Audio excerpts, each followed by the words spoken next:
and welcome everyone.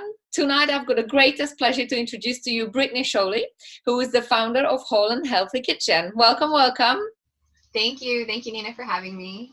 It's so nice to have you, Britney, also because you'll be talking obviously about food. It is Whole and Healthy Kitchen, and that's an area that I'm not very experienced in. I mean, I love food, I'm just not very good at the kitchen. So, and I know you're leading a very new and exciting movement, so I'm really excited to dive into this conversation. Thank you, I appreciate that. I really wanted to start with actually asking you about how you started your journey, because I know you have been named as the Marie Kondo of kitchen and mindset and self-love. So can you tell me a little bit about how did it all start? How did you become the Marie Kondo of the food environment? Sure. Good question. I think I actually might start back in 2009. Because at that time I was in my 5th and final year of university. I was set up to be a teacher. I was finishing off my English degree, but I was at a point in my life where I personally was really unhealthy. I had a lot of unhealthy habits. I also didn't like the kitchen at all.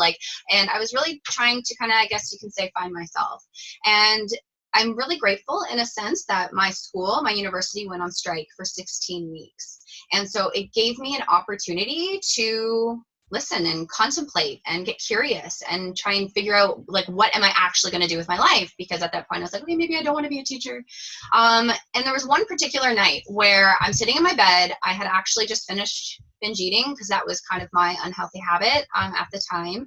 And I was reading Eat, Pray, Love. I don't know if you know that book by Elizabeth Gilbert, but I was reading that book, and there was a part in the book where she went to the bathroom and she called out to God, and God answered her. And at the point in my life, I was not religious. I did not read the Bible. I did not believe in God or Jesus, but I was open. I was open to something greater than myself. So I was like, you know what? If she can do it, I can do it. So I literally just kind of found my way off the bed. I landed onto the floor. I closed my eyes and said, God, what void am I trying to fill? And I asked that question because I was always stuffing myself with food. So it's what void am I trying to fill? And the answer that came to me was that I'm afraid of failing. And I was like, afraid of failing at what? And I saw my entire life, afraid of failing at school, afraid of failing at work, afraid of failing my parents, afraid of failing in relationships. And I was just filled with fear. And it was in that moment that I realized how much my life was based on fear and that I can't do that anymore, that I have to live a life of love. So it literally was in that moment where I decided to give my entire life over to love. And so my world changed, right? I went back to school, I graduated, and instead of being a teacher, the universe was showing me I was to be a life coach. And so I spent a good decade literally learning and understanding the power of my mind, understanding how to help other people and to help educate them on how to heal. And in the process of helping others, I was helping myself. So it was just this constant giving and receiving, healing, growth experience. And I felt over those 10 years, I developed my practice, and it was all focused around mindset. And I just continued to learn and grow. That as that process happened, I realized that the more that I put focus on listening within and meditation and faith and prayer and receiving, miracles are happening in my life, right? So it was I couldn't deny this anymore. I knew that it first started within and then everything came outside. So I just naturally started eating better. I naturally attracted to me things like holistic nutrition and, hypnosis and all these things to really, really help. And I was seeing it in others and in myself. And then it got to a point where I was like, you know what? I'm almost feeling there's something else here than just being a life coach. So I had to let that go, and I let go of CrossFit, and I let go of everything. And I was just in this place of just faith. And at this point, my partner had come into my life, and we were literally traveling by the seat of our pants, going all over Canada, all over the States, even to Europe.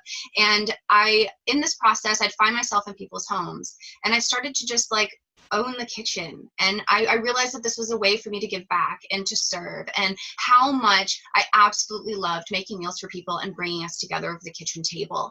And the more that I did this for many, many years, I got really good at cooking, and everybody kept asking me for my recipes. And so it literally started from that, putting my recipes out and then realizing, well, the food happens after the mindset, so I have to include that. And everything came around these ideas of really first honoring ourselves, being grateful for our role in the kitchen, being grateful just for a kitchen being a place to bring us together, and bring this sense of just spirit and grace into the experience. And so I feel like that's why I got labeled the Marie Kondo of like the kitchen and self-love, because I feel like when she greets families and she greets homes, that it's not just about organizing the house. Like mine's not just organizing the kitchen, although we do a lot of that. But it's first and foremost helping people to reach their ideal life and to transform themselves in their relationships. And that's what I do. I help people to reach their ideal life and transform their life and their relationships through the act of food and giving food. So yeah, long story short, that's how I kind of got to where I am today. Wow, I think that's an amazing story, and I really love how you utilize that period of, this strike at the university to actually reflect and think, what is it that I want? Yeah. That ultimately led you to this journey. And I also think I need you in my kitchen. Do you fancy going over? Hey, I do one-on-ones. I would love to help you. To Europe. I also know that sometimes you're cooking some Polish goodies, because I've seen some of your recipes, and that got me really excited. Yes. I love Polish food. Like, I don't say it right, but I love borscht, like beach soup. Like, it's one of my favorite things on the planet. I love having a Polish husband. I get to dive into different cultures, and that's a big part that really inspires me too. Oh, that's amazing. So you are leading the movement, I think it's quite a new movement, of nourishing your body and your mind and your soul with thoughts and food. So tell me a little bit more about the connection about your mindset and what you're thinking and food. Ooh, good question. Well, it's kind of simple, really. The way I kind of look at it or try to explain it is that we need to make decisions for the kinds of food we want to make and eat every day. And so a decision literally starts in the mind, right? So when we start to realize the complete relationship between our thoughts and our food, everything starts to make sense. Like, a lot of people will say things like, I'm too busy, or I'm not motivated, or I just don't know what to do. And all of that comes back to not understanding our why and not understanding how to organize our time and organize our space in order for it to be an ease-filled, almost exciting experience to cook in the kitchen. And so I also like to think of it that our cause is in our mind, is in the thoughts that we think about ourselves and about our food, and the effect is in the actual food. So the more we start to change our mind and change our perception of ourselves and our relationship to food, our choices change naturally and automatically. And actually, what's coming to me right now is a little bit of an example of the mind-body connection. Can I kind of like share with you? Give it to us. Okay. So it's kind of coming to me right now, but so maybe we'll close our eyes for a second. I'll join you. Maybe we'll just close our eyes and let's just imagine ourselves in the kitchen, and we see our counter there. Maybe there's a cutting board, and let's imagine that there's a lemon on the cutting board. It's bright yellow. We see it there. Let's walk towards that lemon. And then maybe what we do is we kind of cut the lemon. Let's just cut it in half. And as we cut that lemon in half, we can see the juices of the lemon, and we can smell that citrus smell. And let's just imagine that we kind of pick up half that lemon. We bring the lemon to our nose and we smell it. Smell that beautiful fresh scent, and then maybe we put some drops on our tongue, and we can kind of feel that citrusy lemon feel in there. And so as we've kind of gone through this now, we can kind of open up our eyes. I don't know about you, but I know that I feel the saliva in my throat, and you feel like you want to swallow because it's oh, that's really sour, right? But the saliva glands and everything are reacting to our thoughts. You just imagined that whole thing. You know what I mean? And so that to me is a perfect example of the mind-body connection, right? That everything originates here. And so if we have this locked into gear, everything else is the effect and just kind of flows afterwards, and everything else becomes natural after that. This was an amazing example. I literally could smell the lemon even though I knew there was no lemon in front of me. But also what it made me think about is actually I do that. So every morning I drink water with lemon because I don't like water on its own. And I know it's weird. Human beings, they don't like water even though we made Lots of people say that, surprisingly. So I always drink it with lemon because I also don't really drink tea or coffee. And I cut the lemon and I chuck it in my glass, but I don't really pay much attention to it. And actually, doing this activity made me think, tomorrow when I'm doing it, I'm definitely going to enjoy a lot more, be more conscious about, more enjoying, I guess, the flavor and the process of drinking it. Beautiful. Yes, that's the mindfulness component, right? And that's how people can check in and be am I actually full? Am I actually hungry? And that's how we can start to really nourish ourselves and give our body what it needs by paying attention. So that's awesome. I'm glad you got that. Yeah, amazing example. Thank you. So Britney, tell me, who do you work with? What are the challenges that people come to you with? Great. Well, I guess I have three main challenges or obstacles people come to me with. The first one is predominantly overwhelm, just really, really busy. Like I work with a lot of like working women and busy moms, and so overwhelm is a big one. And so I find with that one, I kind of help people to tackle it by understanding that there is like a process that they can have, like a workflow. I call it like a workflow in their kitchen, and that if they just start on one day, like to me, it's self-care Sunday. You know, just take one day a week and just use it to think about the kinds of meals you want to eat and make that week. And a big thing that I recommend is having like a whiteboard on the fridge so that you literally can write all your meals on the whiteboard, so that when it comes time to eat, that we're not just like ravenous and eating whatever we can, but it's literally like, okay, I know what I'm going to meet. I know what I'm going to make today. So it allows us to be a little bit prepared ahead of time. It allows us to kind of decide for the meals we want to make based on what's already existing in our cupboards and fridge, because it's so easy to have so much in there that it's like, I don't even know where to start.